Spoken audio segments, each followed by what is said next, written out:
The train services from Abuja to Kaduna are back on. Are you excited? Have they put more security checks? Is the line terrorist attack proof? Is the ticketing system corrupt proof now? Are you comfortable taking the train now after the attacks on the train early this year that put the fear of God in a lot of us? We unbundle this with our guest on the program. Our focus on the nation's capital examines the attempts by the Nigerian Railway Corporation to engender confidence in the rail service as they restart operations. And as we do every week, we give you the major stories from Nigeria's presidency. Ladies and gentlemen, this is Dateline Abuja.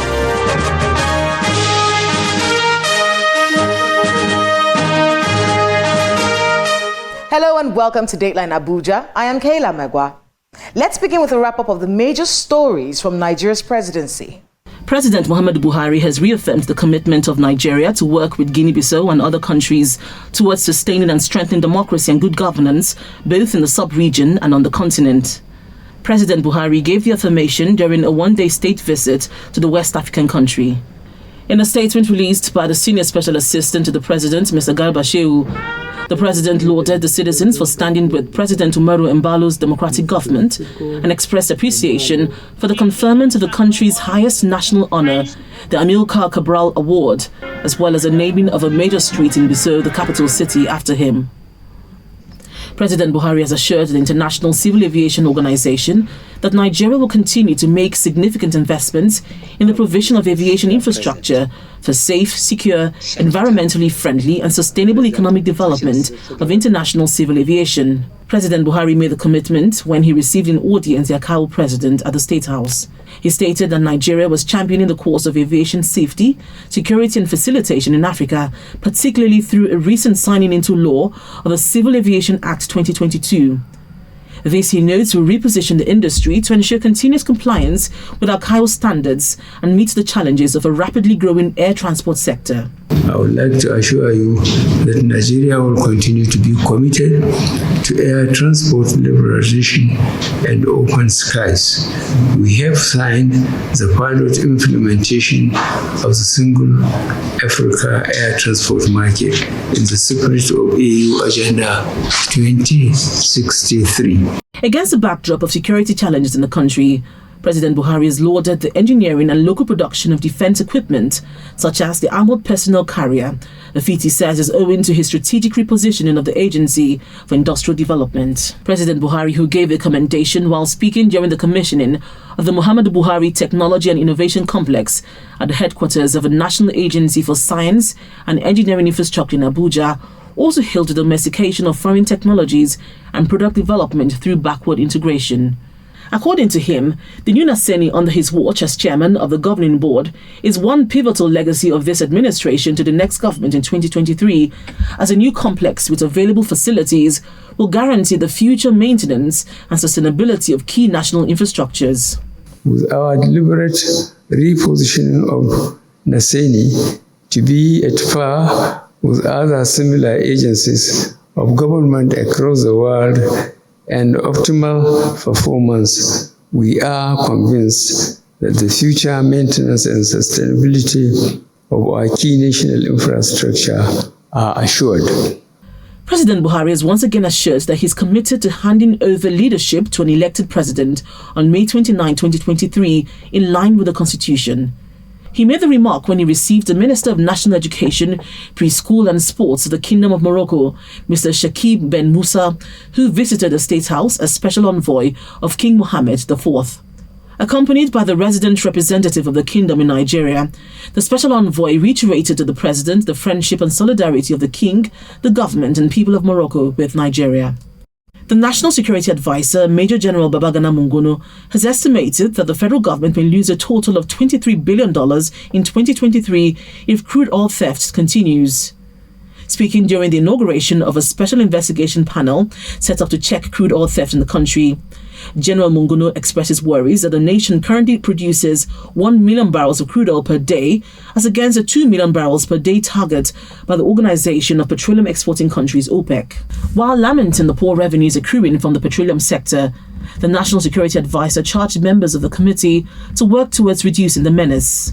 The governor of the Central Bank of Nigeria, Mr. Godwin Emefiele, has disclosed that the new Naira notes have already been disbursed to the various commercial banks and expects the banks will begin distribution to the public.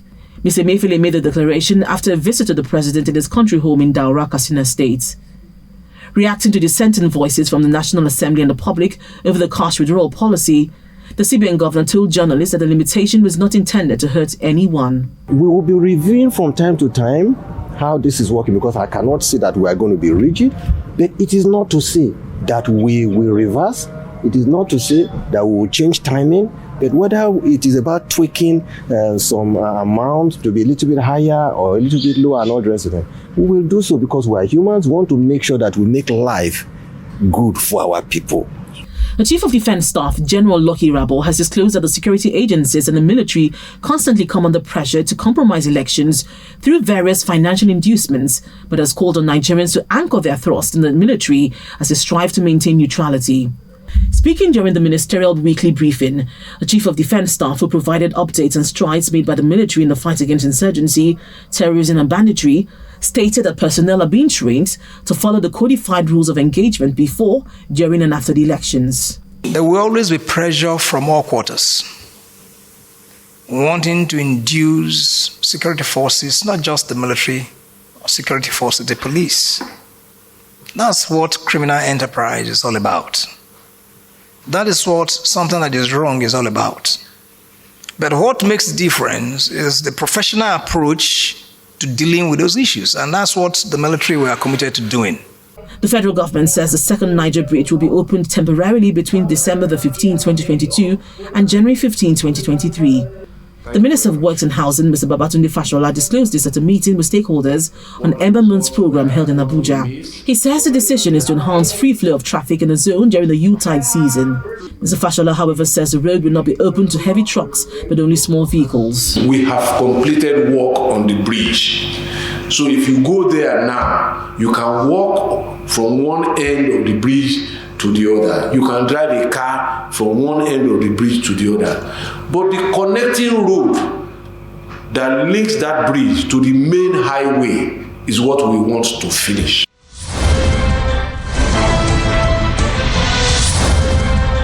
Welcome back. Now let's talk about the resumption of the train services for the Abuja-Kaduna rail line. This story affects me personally because I used to be a frequent user of the train.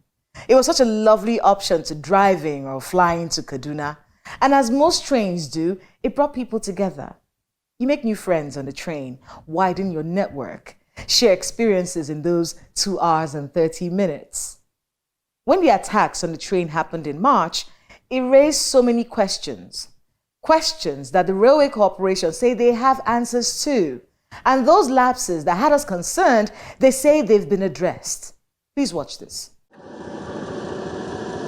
The Rigasa train station in Kaduna State comes alive again 8 months after the deadly attack by terrorists on March the 28th. The attack claimed 9 lives, left 26 people injured, while 63 others were kidnapped. This attracted international and national outrage, even as the terrorists released the hostages in tranches, with the last release coming on October the 5th, 2022. These are some of the kidnapped victims released recently. They claim they're still waiting for the compensation they were promised by the federal government. Actually, they did collected our contacts that they were going to get back to us, but till now nobody said anything. We are just living by his mercy because as at the time our family members realized themselves in this mess, they've gone through difficulties. Let's be sincere, because many of us sold our things because we were thinking as at that time that we were going to pay something, but so unfortunate nobody paid. It was the federal government that rescued. So currently now everybody is facing different challenges with the things we've lost. Our demand is the federal government to come into our rescue because the limit of the trauma we are facing now is too over because of we don't have we don't have a capital to go to hospital to take care of our family. And then even now, I'm renting in my house. On the first day that I came back home, the owner of the land came and meet me and asked for the house rent money, which I couldn't pay it. They say that the federal government give us the money. I say no, we didn't have the money, and then he still demanded the money for the rents. The management of the Nigeria Railway Corporation had on March the 29th suspended operations on the route indefinitely following the deadly attack. The corporation is leaving nothing to chance this time as it now introduces new stringent security measures for passengers.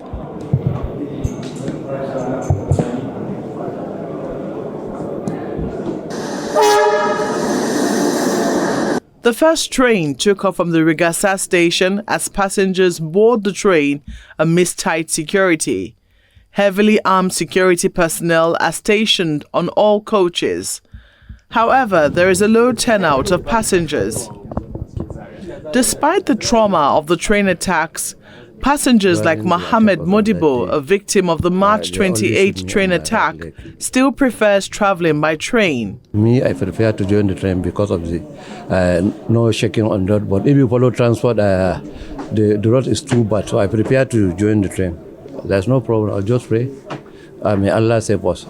The same sentiment is shared by another passenger, Aisha Garba. No, honestly. No, I'm not scared. How could I be scared? We pray for safety everywhere, It's God that protects anywhere you are. It's not your whatever. It's not power and everything. It's God that do everything. And we continue to pray for him to continue to guide us.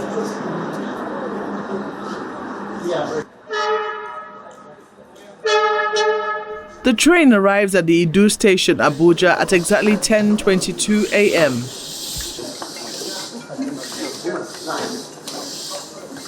In addition to the deployment of more armed security personnel to the trains, passengers must now present their national identity number and valid boarding ticket before they will be allowed to board. Operationally, a lot of effort has also gone into ensuring that every single person that goes on board our trains are profiled.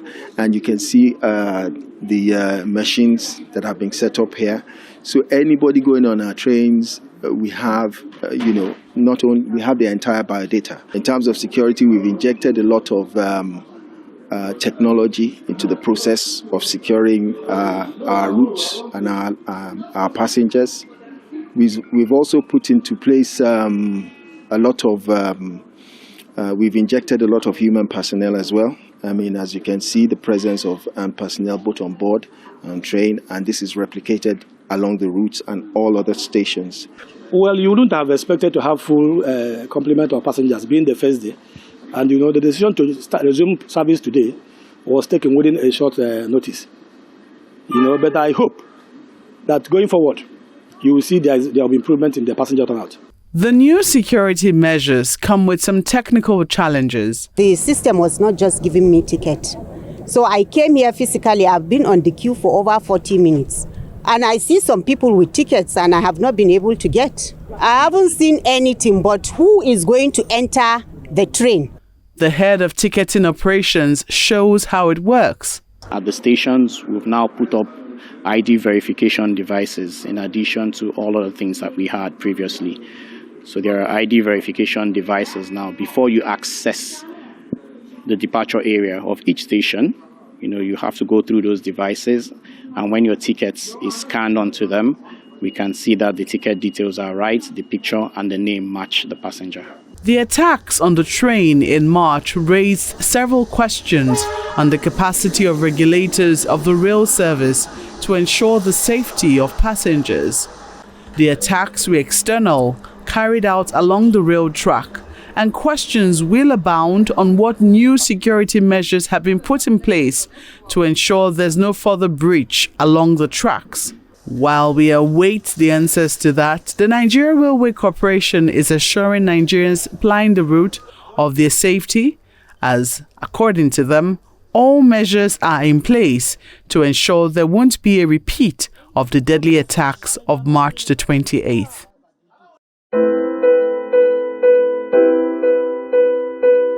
My guest on the program is Dr. Kabiru Adamu, a security management intelligence specialist. He's the founder and chief executive officer of Beacon Consulting Limited. He talks to us on some of the issues that he says need to be addressed before even he is confident enough to take the train again. And he tells us categorically that though he loves to take risks, this is one risk he is not willing to take.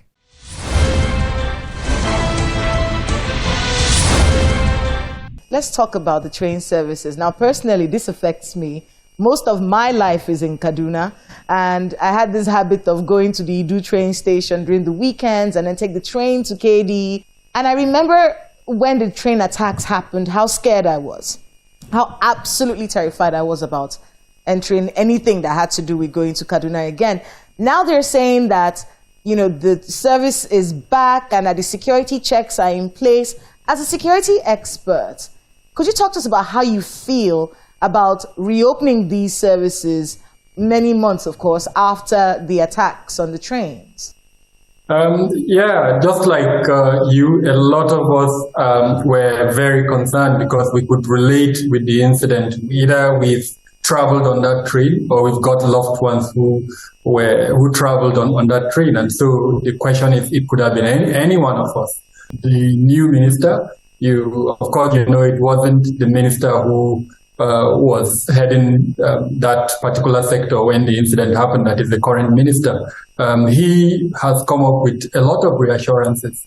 He's spoken like a man who has emotions and who understands the issues involved in terms of the human side of the service that the train, railways corporation is delivering. And so to that extent, one is hopeful and optimistic that the ministry, and in this instance, the railway corporation, has taken all the measures that are necessary to safeguard its assets, including the train service. Now, that is me speaking as an ordinary Nigerian. But as someone who has a doctorate in risk management, I remain to be convinced. I've not heard of a discussion around a risk management framework for the railway service. A risk management framework is the mapping, it's the outline of risk management components that would safeguard all the assets belonging to the railway corporation. Now, let's not forget that the train itself is just one component of the assets. The passengers who enter the train are another asset. The rail line is another asset. And that is how each component of the assets belonging to the railway corporation would have to be analyzed to determine three things. Determine the threat that could affect them, determine the risk to them, and then more importantly, what is the impact if at all something happens to them.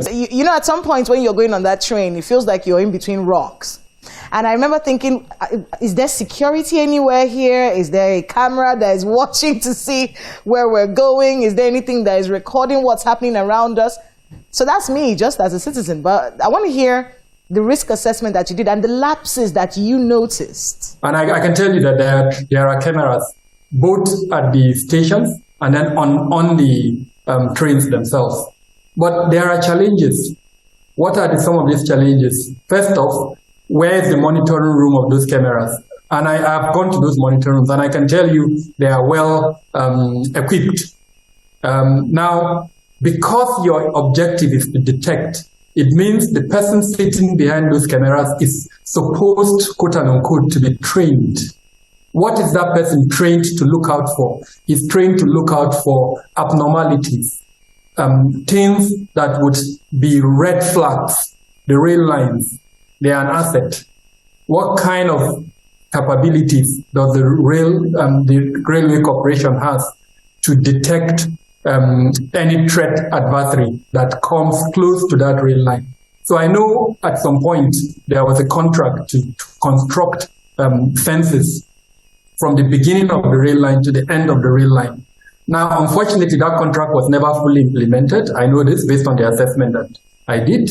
So it was very easy for individuals to come and across the two, barriers, as it were, of the rail line. And then in this instance, in the instance of the attack that happened in March, they came across, they laid explosive devices on the rail line and nobody detected them. So because that barrier to deny them access was not there, they easily were able to. And because there was no capability for visualization, to see someone coming to the rail line, nobody saw them. Even where, for instance, a determined adversary is able to circumvent the two that I mentioned, the delay component would allow the security forces time to respond to that adversary. So in this instance, it could be it could be some remote surveillance capabilities.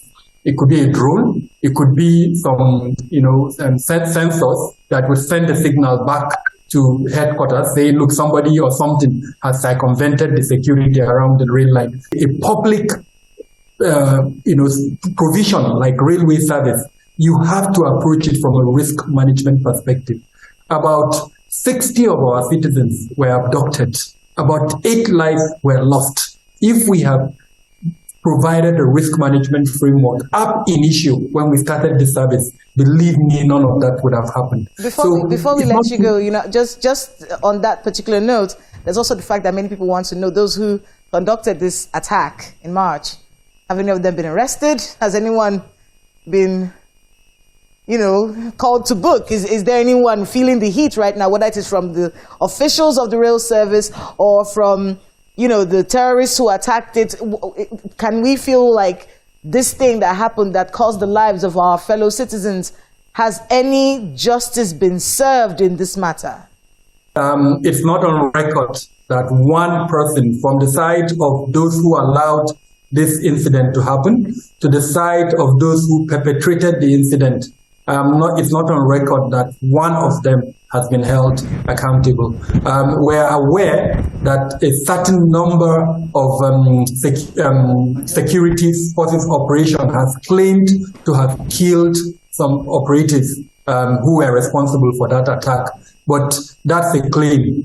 There is nothing in terms of the record available that would tie the perpetrators to the victims of some of the security forces operations that have happened. We should have a performance appraisal system for the security sector. Right now, we don't have that in place. We can talk about that, but the simple answer to it is not in place. And so going forward, post-2023, I would hope to see that. And I'm hoping that as you engage with the politicians who are, vying to rule us, you'll be asking them questions around this. So I'm guessing you're not taking the train anytime soon. No. even though I must tell you that my risk appetite is extremely high. I'm the type that, yes, my risk appetite is extremely high.